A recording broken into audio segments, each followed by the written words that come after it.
Sometimes you can do everything possible and still achieve absolutely nothing with another person.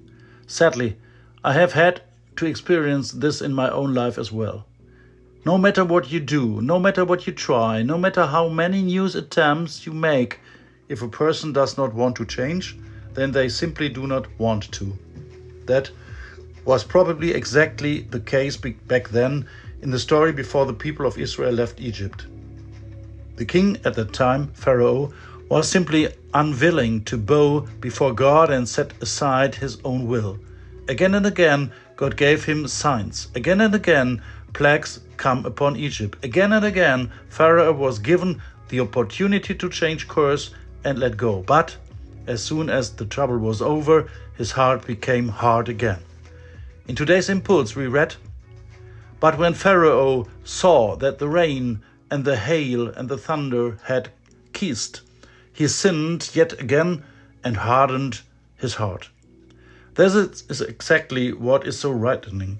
A person can still refuse to change even when faced with clear signs, not because they do not understand, but because they do not want to.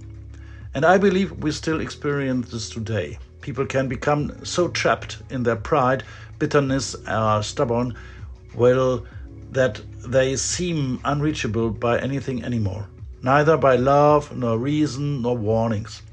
That leaves a person feeling helpless, especially when the intentions are good, when you genuinely want to help, when you do not want to lose someone.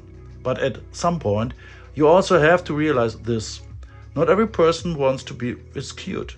Not everyone wants to listen. Not everyone wants to change. And that is exactly when it is wise to keep your distance from such people. Not out of hatred, not out of indifference, but because hardened hearts can eventually damage you as well. You cannot keep running into walls forever without eventually breaking yourself. That is why wisdom is also part of life, recognizing when talking no longer makes sense, when a person rejects every outstretched hand, and when it is time to move on.